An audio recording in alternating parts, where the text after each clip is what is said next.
وسلم على رسوله الكريم أما بعد فأعوذ بالله من الشيطان الرجيم بسم الله الرحمن الرحيم ألم يجدك يتيما فآوى صدق الله العلي العظيم وصدق رسوله النبي الكريم ونحن على ذلك لمن الشاهدين والشاكرين والحمد لله رب العالمين. میرے نہایت ہی واجب الاحترام، میرے سر کا تاج، میری آنکھوں کی ٹھنڈک، صدر محفل حضرت پیر طریقت رہبر شریعت پیر سید خورشید الحسن شاہ جیلانی چاندپوری دامت برکاتہم العالیہ، اور جن کے نظر کرم سے اور ان کے فیضان سے آج کی یہ جو عرس کی محفل منعقد ہے، بزرگوار نہایت ہی نفیس شخصیت اور نہایت ہی علمی شخصیت حضرت پیر طریقت رہبر شریعت حضرت علامہ مولانا ظہیر الحسن شاہ جیلانی چاندپوری رحمت اللہ تعالی علیہ، ان کے عرس کی محفل منعقد ہے، اور چونکہ وقت بہت زیادہ ہو چکا ہے اور انور بھائی نے کہا کہ آپ کچھ گزارشات آپ پیش کرنا چاہیں، تو میں نے کہا میں مقرر نہیں ہوں، نہ مجھے تقریریں آتی ہیں، نہ کوئی عالم ہوں، اور چونکہ مجھ سے پہلے ہمارے بہت ہی پیارے پاکستان کے نامور خطیب حضرت علامہ مولانا غلام یاسین گرڑوی دامت برکاتہم العالیہ کا نام لے لیا اور اس کے بعد پھر مجھے ٹائم دے دیا، تو مجھے امید ہے کہ اگر ان کا تھوڑا سا وقت بھی میں لے لوں گا تو ناراض نہیں ہوں گے، شفقت فرمائیں گے۔ عزیزان محترم، اصل میں تقریر کا انداز اور ہوتا ہے، تلقین کا انداز اور ہوتا ہے، اور ان بزرگان دین کی جوتیاں سیدھی کرتے ہوئے چند گزارشات جو آپ کی خدمت میں پیش کرنا چاہتا ہوں کہ جیسے فرمایا گیا کہ ایمان ابو طالب کے اوپر، میں سوچ رہا تھا کہ لوگ جب یزید کو رضی اللہ تعالیٰ عنہ لکھتے ہوئے گھبراتے نہیں ہیں تو ہم ابو طالب علیہ السلام کیوں نہیں کہتے؟ میں تو کہوں گا اور ڈنکے کی چوٹ پہ کہوں گا، حضرت سیدنا ابو طالب علیہ السلام۔ الحمدللہ ہم سنی ہیں، اور اگر ہم سنی نہیں ہیں تو کوئی سنی نہیں۔ ان بزرگوں کی شفقت ہے، علماء کرام کی محبت ہے، ڈرتے کسی کے باپ سے بھی نہیں۔ جو ہمارا ایمان اور عقیدہ ہے، آج کل جس طریقے سے پہلے فرمایا گیا کہ جب مدینے کے اندر کثرت ہو گئی تو صحابہ اکرام کا یہ طریقہ کار تھا کہ ذکر علی شروع کر دیتے تھے، تو اس سے مومن اور منافق کی پہچان ہو جاتی تھی۔ آج کل بھی بہت زیادہ افراط و تفریط کا ایک ماحول بنا ہوا ہے، اس کے اندر بھی اگر نمایاں کرنا ہے تو ذکر علی ہی کرنا پڑے گا۔ اور ہمارے یہاں ایک وتیرہ آپ کہہ لیں، ایک مزاج بن چکا ہے کہ اگر کوئی شخص اہل بیت کا ذکر زیادہ کر رہا ہے، حضرت علی کرم اللہ وجہ الکریم کی شان بیان کر رہا ہے،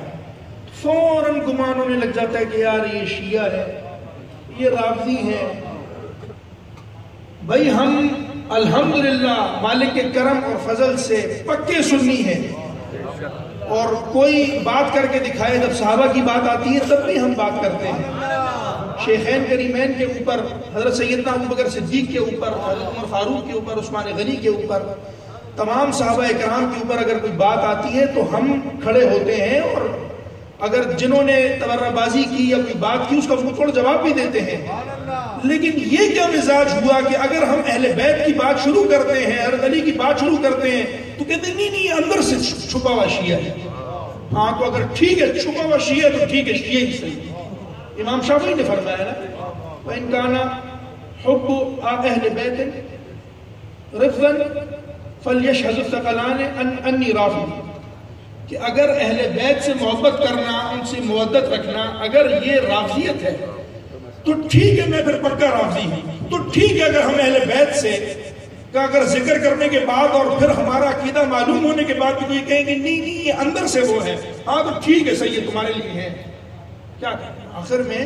ایک مقام عادت ہے جو انسان بول دیتا ہے کہ سرکار کے لیے قرآن کریم کی آیت کریمہ نازل ہوئی کہ آپ فرما دیجئے کہ جاؤ میں تمہارے لیے کچھ نہیں کر سکتا، اگر میں کچھ کر سکتا ہوتا تو اپنے لیے کرتا، تمہارے لیے کیوں کروں؟ اب سارے وہابی آ کر یہ آپ کو آیت پیش کریں گے کہ دیکھیں سرکار تو خود قرآن کہہ رہا ہے کہ میں تمہارے لیے کچھ نہیں کر سکتا، اگر کچھ کر سکتا ہوتا تو تمہارے لیے کیوں کرتا، اپنے لیے کرتا۔ اس کا شان نزول آپ کو نہیں بتائیں گے کہ ایک مرتبہ آ کر بولا چاند کے 2 ٹکڑے کر دو، آپ نے کر دیے، کنکروں کو کلمہ پڑھوانے کا بول دیا، کر لیا، درخت کو کہا کلمہ پڑھ لو، پڑھ لیا۔ سرکار تو کریم ہے، آپ کو جو بولتے جا رہے ہیں آپ کو معجزے دکھاتے جا رہے ہیں۔ اللہ تبارک و تعالیٰ کو حیا آئی، فرمایا کہ آپ کیوں تکلیف فرماتے ہیں، آپ کیوں پریشان ہوتے ہیں؟ اب اگر آپ کے پاس کوئی آ کر کہے آپ کہہ دو چاہو نہیں کر سکتا، میں آپ سے بھی کہہ دوں یہاں سے چھلانگ مارو، آپ کہہ رہے ہو مار سکتا ہوں، میں کہہ رہا ہوں مارو، آپ نے ایک دفعہ مار لی، دوسری دفعہ مار لی، تیسری دفعہ میں بولوں نہیں یار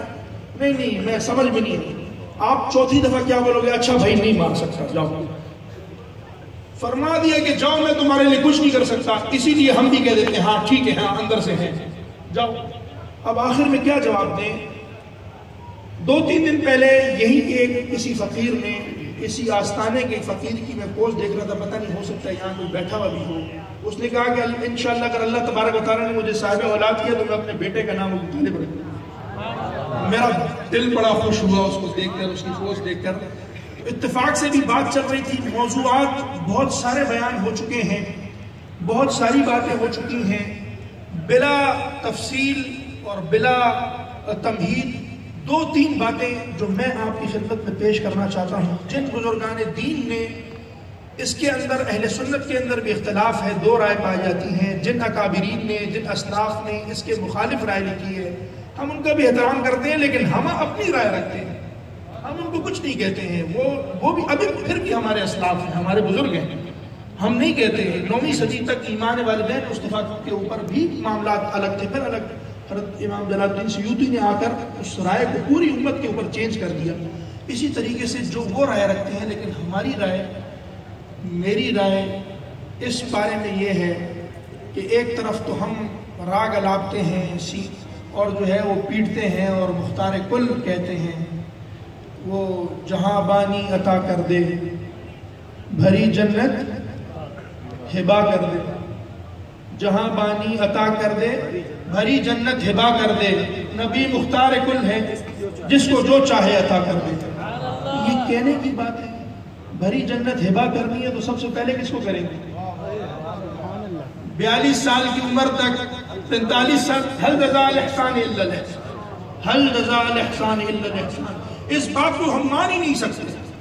اگر کسی شخص نے اپنا ایمان اپنے اندر رکھا ہے، اس کی کوئی وجہ ہے، اس کی کچھ وجوہات ہیں۔ اس کی وجوہات کیا ہیں؟ کہ ان کو معلوم تھا کہ اگر میں بھی شو کر دوں گا کہ میں نے بھی کلمہ پڑھ لیا ہے تو پھر حضور کا دفاع کون کرے گا؟ آخرکار شکایتیں کس کے پاس لے کر آتے تھے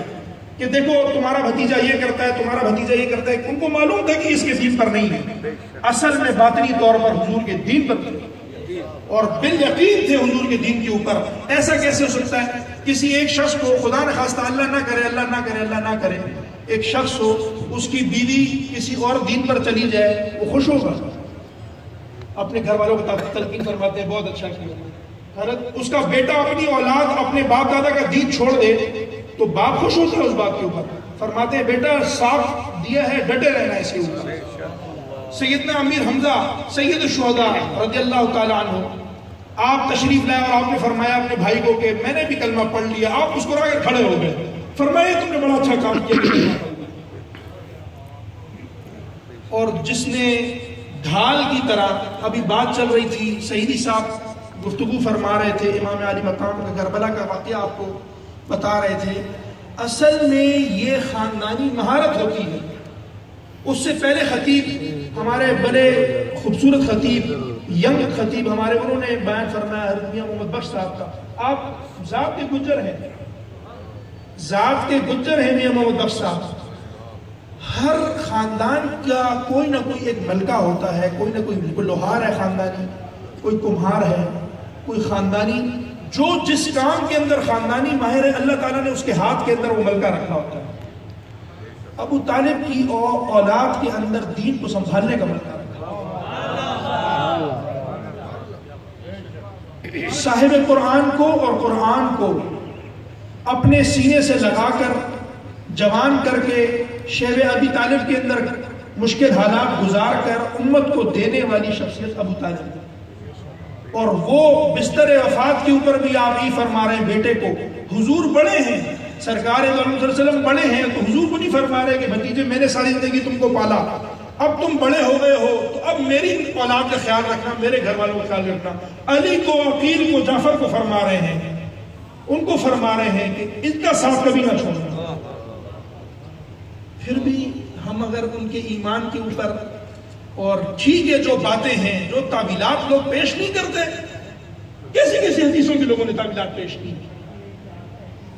گولوی صاحب یہاں تشریف فرمائے، سعیدی صاحب تشریف فرمائے، بڑے بڑے اکابر علماء یہاں پر تشریف فرمائے، ہم نے کتنی کتنی ایسی حدیثیں دیکھی جو پیش کی گئی، انہوں نے اس کی تعویلات کی، لیکن جب ابو طالب کی بات آ جاتی ہے تو اس ٹائم آپ گٹمٹ شروع کر دیتے ہیں، حضور کا ویسے اختیار مانتے ہیں، ساری چیزیں مانتے ہیں، جب بات آئے گی ابو طالب کے اوپر تو نہیں آئے گی۔ میں تو کہتا ہوں کہ حضرت برخوردار ملتانی فرماتے ہیں، انہوں نے اپنی کتاب کے اندر لکھا کہ اگر ابو طالب کافر ہے تو میں دعا کرتا ہوں یا اللہ کاش ایسا کافر میں ہوتا۔ جاؤ لگاؤ فتویٰ۔ سبحان اللہ، کیا بات ہے۔ حضرت عطا محمد بنجالوی بہت بڑی اہل سنت کی شخصیت، میرے مرشد کریم حضرت پیر محمد پیر سید فیروز شاہ قاسمی، ان کے ساتھ بھی تعلق رہا، اور انہوں نے پوری کتاب لکھی، سائن چشتی صاحب نے پوری کتاب لکھی ہے 2 جلدوں کے اوپر ایمان ابو طالب کے اوپر،